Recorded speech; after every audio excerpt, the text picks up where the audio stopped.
ایک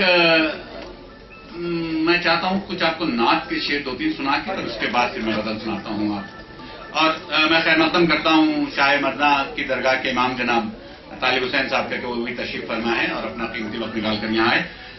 ملاحظہ فرمائیں ایک نعت اور اس کے بعد غزل کے کچھ شعر سناتا ہوں کہ وہ کالی کملی لیے جب نکلنے لگتا ہے، وہ کالی کملی لیے جب نکلنے لگتا ہے تو ساتھ ابر کا ٹکڑا بھی چلنے لگتا ہے. وہ کالی کملی لیے جب نکلنے لگتا ہے تو ساتھ ابر کا ٹکڑا بھی چلنے لگتا ہے.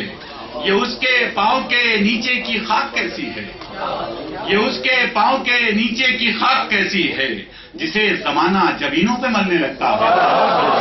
یہ اس کے پاؤں کے نیچے کی خاک کیسی ہے جسے زمانہ جبینوں پہ ملنے لگتا ہے. وہ ہزار برسوں سے کہتا ہے بس یہی زمزم، ہزار برسوں سے کہتا ہے بس یہی زمزم. خدا کے عشق میں پتھر پگھلنے لگتا ہے، خدا کے عشق میں پتھر پگھلنے لگتا ہے. ہزار برسوں سے کہتا ہے بس یہی زمزم، خدا کے عشق میں پتھر پگھلنے لگتا ہے.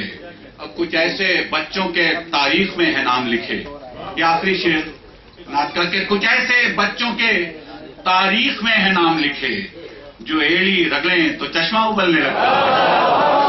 کچھ ایسے بچوں کے تاریخ میں ہے نام لکھے جو ایڑی رگڑیں تو چشمہ ابلنے لگتا ہے.